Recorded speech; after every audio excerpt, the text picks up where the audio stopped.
income countries, inequality still persists. It's very important to do the equality system, of course. So during this time of pandemic, COVID-19 has deepened existing inequalities, hitting poorest and most vulnerable communities around the globe. So it has put a spotlight on economic inequalities and fragile social safety nets that leave vulnerable communities to bear the brunt of the crisis. At the same time, it has a social impact and economic factors that has an impact and amplified of the pandemic. So on the economic front, during the pandemic, it has significantly increased global unemployment, just like what the first speaker mentioned. It is very important to consider things because it has dramatically slashed workers' income. So today's pandemic-induced humanitarian and economic crisis, which represents an unprecedented opportunity to go beyond emergency responses and address our economic structural flows, which many governments' stimulus and recovery packages are already shaping the future. But as leaders, it has to be considered that all sectors of society which should recognize this moment as a rare chance to build a more inclusive and sustainable world, which will be possible only if we end poverty in its all forms, and we should put an equal opportunity to all people. So inequalities are also deepening.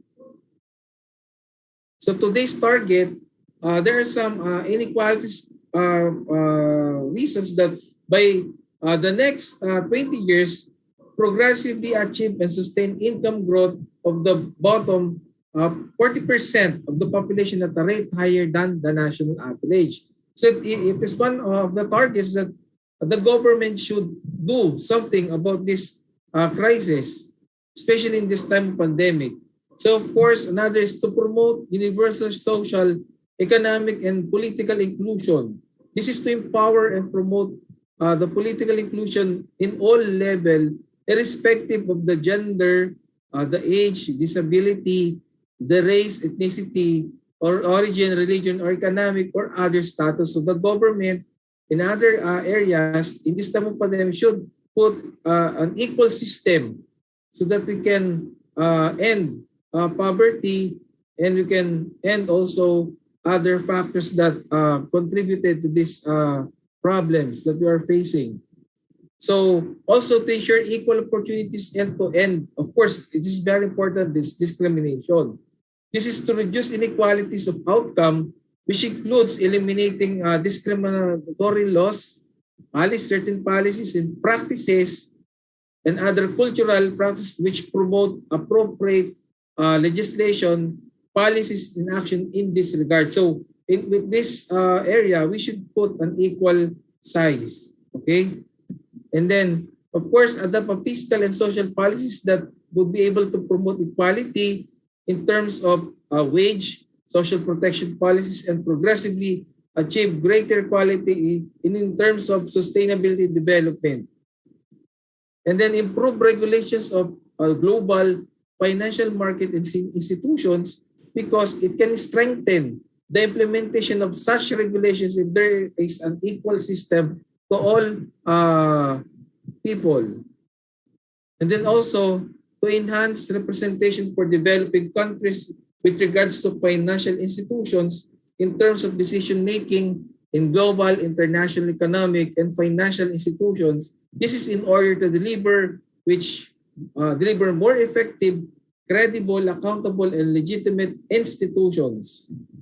And of course, be responsible and well managed in terms of migration of policies, because this can facilitate orderly, safe, regular, and responsible migration and mobility of all people, which includes through the implementation of a planned and well-managed migration policies in terms of equality. So also to encourage development assistance and investment in least developed countries. This is to urge government to give assistance and financial support, including direct investment where the need is needed in particular in least development countries. This is in accordance with their national plans and programs as anchored to the sustainable development and goal. So the key in reducing inequality is better in terms of education, better healthcare, social safety nets, and higher and broader economic growth, especially in agriculture, which is as mentioned by our Secretary Edwin Lacerda, a spokesperson of the President of the Philippines, said in the news briefing in Manila early this year. So closing the social inequality gap in other countries, one of the most highest rates is the income of equality in the world. Unless an action is taken, the gap will continue to widen. This is to ensure that the nation's poorest children and their families has an equal access in terms of food, healthcare, and education that they need to survive. So that's all. Thank you for giving me this opportunity to talk, and good evening. Very good evening, sir. So I could say that, well, you have really explained it awesome.